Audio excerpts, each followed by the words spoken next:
Hello everyone. இங்கிலீஷ்னா எனக்கு கொஞ்சம் கஷ்டம்.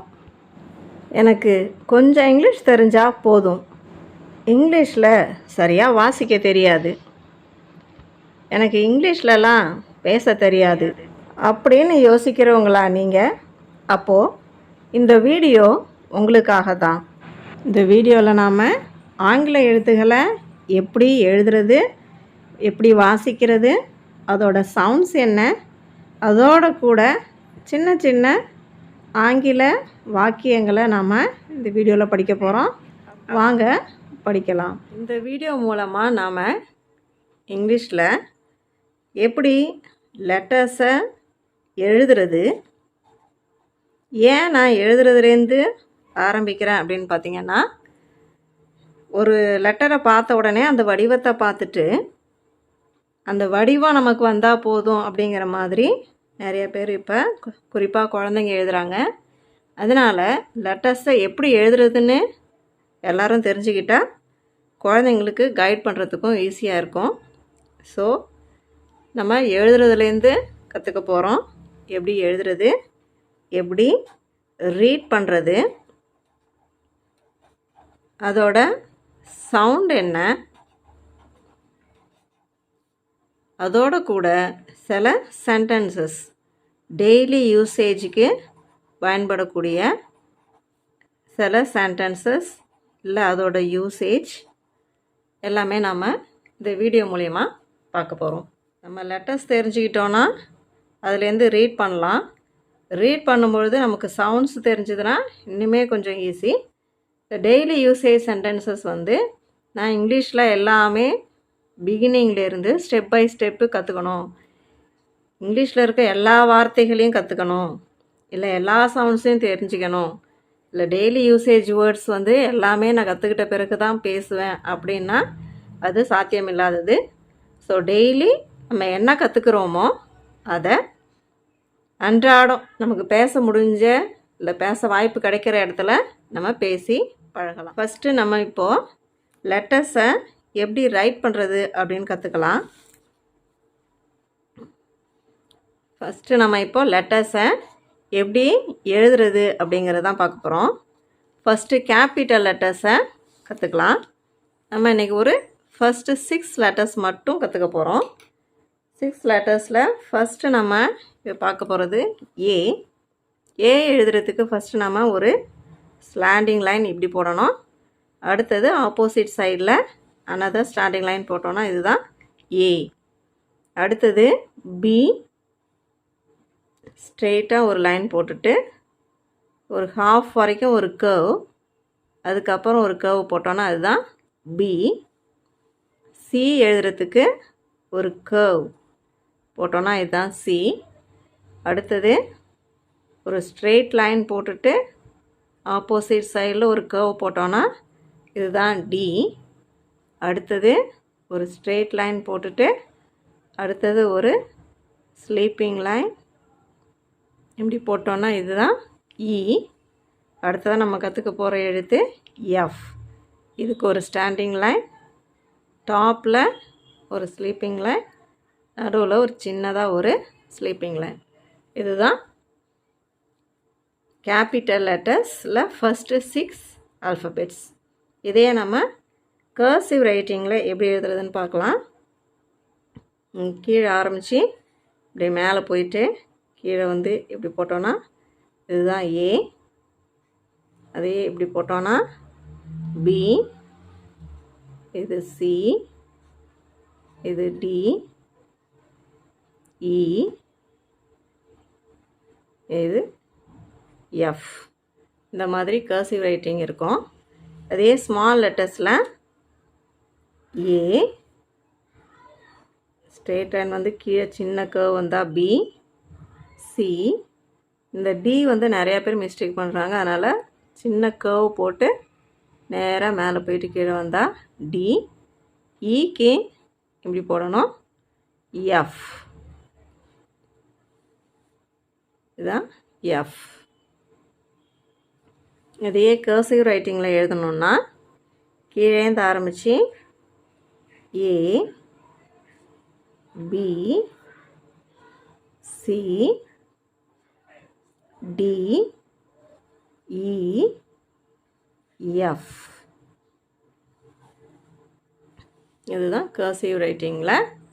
ஸோ இது ரெண்டும் கேபிட்டல் லெட்டர், இது ஸ்மால் லெட்டர்ஸ். ஸோ இப்போ நாம் இதோட சவுண்ட்ஸ் என்ன அப்படின்னு தெரிஞ்சுக்கலாம். ஏ அப்படின்னா அதோட சவுண்ட் அ. உங்களுக்கு நான் நல்லா புரியறதுக்காக தமிழே எழுதுகிறேன், அ. பியோட சவுண்டு இப். பி சொல்கிற மாதிரி சொல்லணும், இப்புன்னு சொல்லணுங்கிறதுக்காக நான் பக்கத்துலேயே பி போடுறேன், இப். சியோட சவுண்டு பார்த்திங்கன்னா இக். டியோட சவுண்டு பார்த்திங்கன்னா இட். இதை இட்டுன்னு சொல்லிடக்கூடாது, அதனால் இட்டுன்னு சொல்லணும், அதனால் நான் டி போடுறேன். ஈயோட சவுண்டு பார்த்திங்கன்னா ஏ. எஃப்போட சவுண்டு பார்த்திங்கன்னா இஃப். ஒரு எஃப்பை நான் கூடவே போடுறேன். ஸோ ஏ அ, பி இப், சி இக், டி இட், இ ஏ, எஃப் இஃப். நான் எதுக்காக லெட்டர்ஸ் வந்து நார்மலாக ஏபிசியில் எழுதியிருக்கேன், கர்சிவில் எழுதியிருக்கேன் அப்படின்னு பார்த்தீங்கன்னா, நம்ம எல்லா விதமான ஹேண்ட் ரைட்டிங்கும் எழுத படிக்க தெரிஞ்சிருக்கணும், வாசிக்க தெரிஞ்சிருக்கணும். அதனால தான் நான் இந்த 2 ரைட்டிங்கும் உங்களுக்கு சொல்லித்தரேன். நம்ம தொடர்ந்து இந்த வீடியோக்களில் எப்படி எழுதுறது, எப்படி வாசிக்கிறது, அதோட சவுண்ட்ஸ் என்ன, அதை எப்படி பேசுகிறது அப்படிங்கிறத கற்றுக்க போகிறோம். இன்றைக்கி இந்த 6 லெட்டர்ஸ் தான் நம்ம கற்றுக்க போகிறோம். இதை தொடர்ந்து நாம் சில சிம்பிள் சென்டென்சஸ், சப்ஜெக்ட் வேர்பு மட்டும் வச்சு நாம் பார்க்க போகிறோம். வாங்க பார்க்கலாம். இப்போ நாம் கற்றுக்க போகிற இந்த சென்டென்சஸை டெய்லி நீங்கள் சொல்லி பார்க்கலாம். அதோடு இல்லை, இந்த சென்டென்சஸை பேச எனக்கு வாய்ப்பு இல்லை அப்படின்னு நினைக்கிறவங்க, டெய்லி நிறைய பேரை பார்க்குறோம், நிறைய இன்சிடென்ட்ஸ் பார்க்குறோம். ஸோ அந்த நிகழ்ச்சிகளை பார்த்துட்டு அந்த நிகழ்ச்சியில் இந்த வார்த்தைகளெல்லாம் பயன்படுத்தி நம்ம என்னத்தை சொல்ல முடியும் அப்படிங்கிறத நீங்கள் தனியாகவே சொல்லி பார்த்துக்கலாம். ஸோ அதுக்காக தான் இந்த சென்டென்சஸ் நான் கொடுக்குறேன். இப்போ பார்த்தீங்கன்னா, I come, we come, you come, he comes, she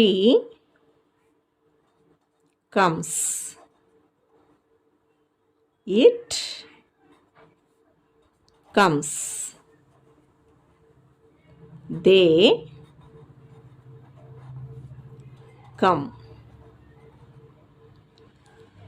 இப்போ நம்ம பார்க்கும்பொழுது ஐ, வி, யூ, தே இந்த 4 வார்த்தைக்கும் கம் அப்படின்னு தான் நம்ம எழுதணும். ஆனால் he comes, she comes, it comes அப்படின்னு நம்ம எழுதியிருக்கோம். ஏன் அப்படின்னு பார்த்தீங்கன்னா, சிம்பிள் ப்ரெசண்ட்டில் இந்த சென்டென்சஸ்லாம் இருக்குது. ஸோ சிம்பிள் ப்ரெசண்ட் அப்படின்னாலே நம்ம இந்த he, she, இட்டுக்கு மட்டும் வேர்பு கூட எஸ்ஓ இஎஸ்ஓ சேர்ப்போம். சரிங்களா? ஸோ அதனால தான் இது எழுதியிருக்கிறோம். இப்போ ஐ கம் அப்படின்னா நான் வருகிறேன். ஐ கம், நான் வருகிறேன். சொல்லுங்கள். ஐ கம், நான் வருகிறேன். வி கம், நாங்கள் வருகிறோம். நாங்கள் வருகிறோம். வி கம்னா என்ன? நாங்கள் வருகிறோம். யூ கம், நீ வருகிறாய். யூ கம், நீ வருகிறாய். இங்கே நீ வருகிறாய் மட்டும்தான் வருமா அப்படின்னு பார்த்தீங்கன்னா, இந்த யூ அப்படிங்கிறது ஒருமை, சிங்குலர். ஒருத்தரை சொன்னாலும் யூ தான், நிறையா பேரை சொன்னாலும் யூ தான். ஸோ நீ வருகிறாய் அதோடு இல்லாமல் நீங்கள் வருகிறீர்கள். நீங்கள் வருகிறீர்கள்.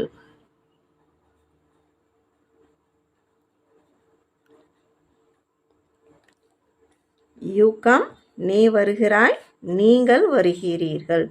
இப்போ பார்த்தீங்கன்னா நம்ம தமிழில் சொல்லும்பொழுது ஒருத்தரை சொல்லும்பொழுது நீன்னு சொல்லுவோம்.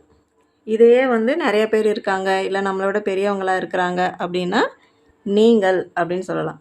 இப்போ நம்மளோட சின்னவங்க யூ அப்படின்னு சொல்லிட்டோம், நம்மளை விட பெரியவங்களாச்சே, அவங்கள என்ன சொல்கிறது, மரியாதையாக சொல்கிறது அப்படின்னு நம்ம எதுவும் யோசிக்க தேவையில்லை. ஏன் அப்படின்னா யூ அப்படின்னாலே நீ, நீங்கள் ரெண்டுக்குமே அதே தான் வரும். இப்போ ஐ எதுக்கு யூஸ் பண்ணுவோம், வி, யூ இதெல்லாம் எதுக்கு பயன்படுவோம் அப்படிங்கிறத நம்ம நாளைக்கு அடுத்த வீடியோவில் பார்க்கலாம். இன்றைக்கி இதை மட்டும் நாம் தெரிஞ்சுக்கலாம். ஹீ கம்ஸ், அவன் வருகிறான். ஹீ கம்ஸ், அவன் வருகிறான். ஷீ கம்ஸ், அவள் வருகிறாள்.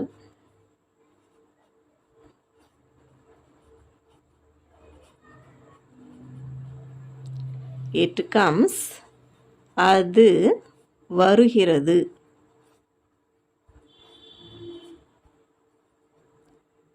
தே கம், அவர்கள் வருகிறார்கள்.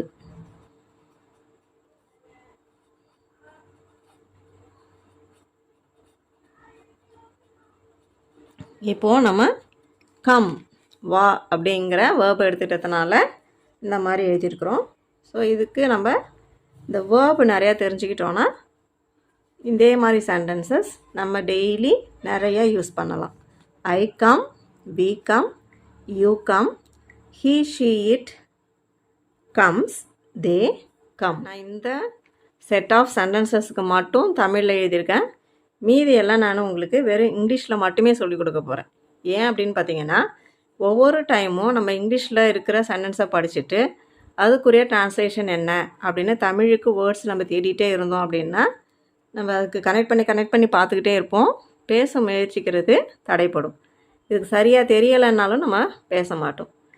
ஸோ நம்ம ஃபஸ்ட்டு இங்கிலீஷில் லேர்ன் பண்ணிவிட்டு அதை புரிஞ்சிக்கிட்டு, நான் இங்கிலீஷில் தமிழில் சொல்ல தான் போகிறேன், ஆனால் எழுத தான் போகிறதில்ல.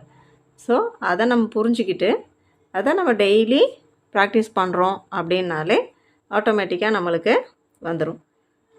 ஸோ டெய்லி நம்ம இப்போ இந்த சென்டென்சஸில் இருந்து நாம் என்ன செய்கிறோம் அப்படிங்கிறத சிம்பிளாக டெய்லி சொல்லி பார்க்கணும். ஸோ அந்த செய்கிற ஆக்ஷனுக்குரிய வேர்டு தெரியலன்னா அந்த வேர்டை மட்டும் தெரிஞ்சுக்கிறதுக்கு முயற்சி பண்ணணும். ஸோ நம்மளை சுற்றி நிறையா பேர் வேலை செய்வாங்க. ஸோ அவங்க என்ன செய்கிறாங்க அப்படிங்கிறதையும் இப்படி நம்ம பேச வாய்ப்பு கிடைக்கலன்னா கூட டெய்லி நம்ம மனசுக்குள்ளே சொல்லி பார்த்துக்குறோம் அப்படின்னா டெஃபினட்டாக ஈஸியாக வரும். நான் எல்லாத்தையும் தெரிஞ்சுக்கிட்டு தான் பேச ஆரம்பிப்பேன் அப்படிங்கிறத எண்ணத்தையே விட்டுடுங்க. ஸோ இன்றைக்கி இந்த ப்ரொனவுன்ஸை வச்சுட்டு ஒரு சிம்பிளாக ஒரு வேர்பை வச்சு சொல்லி கொடுத்துருக்கேன். ஸோ ஃபஸ்ட்டு இந்த இதுக்கு நீங்கள் நல்லா இதை சொல்லி பாருங்கள். அதுக்கப்புறம் இந்த வேர்பை மட்டும் மாற்றி சொல்லி பாருங்கள். டெஃபினட்டாக உங்களுக்கு ஈஸியாக வந்துடும். இப்போ நான் ஒரு சில வேர்ப் மட்டும் உங்களுக்கு சொல்லித்தரேன். இப்போ கம் அப்படின்னு சொன்ன மாதிரி ஈட், சாப்பிடு, ட்ரிங்க், இப்போ தண்ணீர் அருந்து, தண்ணீர் குடின்னு சொல்லுவோம் பார்த்தீங்களா. So drink, right, read, walk, stand, sit, sleep, clap, jump, run, cook, work, check, play, do exercise,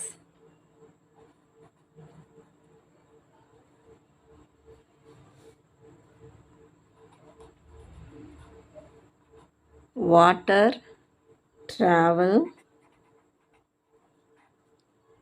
drive, ride,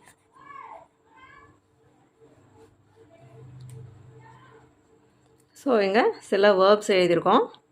eat உண்ணுதல், ட்ரிங்க் குடித்தல், ரைட் எழுதுதல், ரீட் வாசித்தல், வாக் நடத்தல், ஸ்டாண்ட் நில், சிட் அமர்தல், ஸ்லீப் உறங்குதல், கிளாப் கைத்தட்டுதல், ஜம்ப் குதித்தல், ரன் ஓடுதல், குக் சமைத்தல், ஒர்க் வேலை செய்தல், செக் சரி செய்தல், ப்ளே விளையாடுதல், டூ எக்ஸசைஸ் உடற்பயிற்சி செய்தல், வாட்டர் தண்ணீர் ஊற்றுதல்.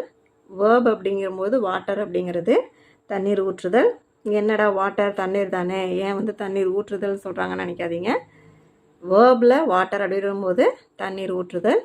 ட்ராவல் பயணம் செய்தல், ட்ரைவ் ஓட்டுதல், ரைடு ட்ரைவ் அப்படிங்கிறது இப்போ கார் நம்ம வந்து அதில் அமர்ந்து ஓட்டுவோம், இது ட்ரைவ். ரைட் அப்படிங்கிறது பைசிக்கிள், இந்த மாதிரி ஹார்ஸ் அதிலெல்லாம் போகிறது ரைட். திரும்பவும் சொல்கிறேன், ஈட் உண்ணுதல், ட்ரிங்க் குடித்தல், ரைட் எழுதுதல், ரீட் வாசித்தல், வாக் நடத்தல், ஸ்டாண்ட் நிற்றல், சிட் அமர்தல், ஸ்லீப் உறங்குதல், கிளாப் கைத்தட்டுதல், ஜம்ப் குதித்தல், ரன் ஓடுதல், குக் சமைத்தல், ஒர்க் வேலை செய்தல், செக் சரி செய்தல், ப்ளே விளையாடுதல், டூ எக்ஸசைஸ் உடற்பயிற்சி செய்தல், வாட்டர் தண்ணீர் ஊற்றுதல், ட்ராவல் பயணம் செய்தல், டிரைவ் ஓட்டுதல், ரைட் ஓட்டுதல். Thank you and see you in another video.